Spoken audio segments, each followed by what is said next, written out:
কলকাতা টিভিতে আপনাদের সকলকে স্বাগত। আপনাদের সঙ্গে রয়েছি আমি অঙ্কুর।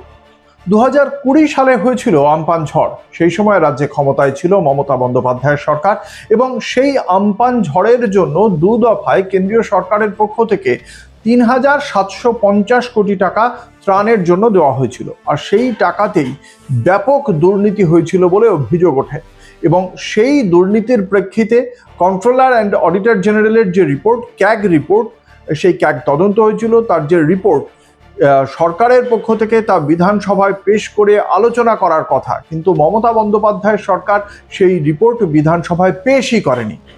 শুভেন্দু অধিকারী, রাজ্যের বর্তমান মুখ্যমন্ত্রী, খুব স্পষ্ট ভাষাতে জানিয়ে দিয়েছেন ক্যাগের সেই রিপোর্ট বিধানসভায় পেশ করা হবে, তা নিয়ে আলোচনা করা হবে এবং রাজ্যপালের কাছে আগের সরকারে থাকা মুখ্যমন্ত্রী হন, মন্ত্রী হন বা যেই যত বড় নেতা হন না কেন, তাদের বিরুদ্ধে এফআইআর করার জন্য অনুমতি চাওয়া হবে বর্তমান রাজ্য সরকারের পক্ষ থেকে।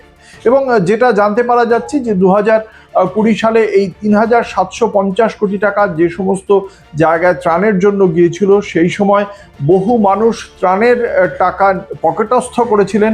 পরবর্তীকালে মমতা বন্দ্যোপাধ্যায়ের পক্ষ থেকে বলা হয় যারা ত্রাণের টাকা নিজের নামে নিয়ে নিয়েছেন অন্যদেরকে বিলিয়ে দেওয়ার পরিবর্তে, সেই সমস্ত ব্যক্তি লিখিত মুচলেকা দিলেই তাদের বিরুদ্ধে কোনো প্রকার প্রশাসনিক পদক্ষেপ করা হবে না এবং তারা লিখিত মুচলেকা দিয়েই বহু লোক ত্রাণের জিনিসপত্র ফেরতও দিয়েছিলেন। এবং এই ঘটনা ঘটেছিল দক্ষিণ 24 পরগনার ডায়মন্ড হারবারেও। অর্থাৎ এই বক্তব্য রেখে রাজ্যের মুখ্যমন্ত্রী শুভেন্দু অধিকারী আসলে অভিষেক বন্দ্যোপাধ্যায়ের দিকেও একই সঙ্গে আঙুল তুলেছেন বলে মনে করছে রাজনৈতিক মহলের একাংশ।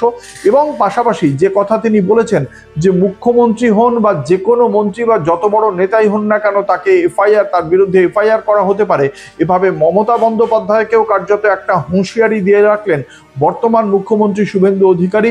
এবং সেক্ষেত্রে আগামী শনিবার দিন 25শে জুলাই এই ক্যাগ রিপোর্ট পেশ হতে চলেছে রাজ্য বিধানসভায়। সেই ক্যাগ রিপোর্টে কি লেখা রয়েছে, কি কোন কোন জেলায় সবচেয়ে বেশি দুর্নীতি হয়েছে, সেই বিষয়টি যেমন প্রকাশ্যে আসবে এবং তা নিয়ে আলোচনা হবে।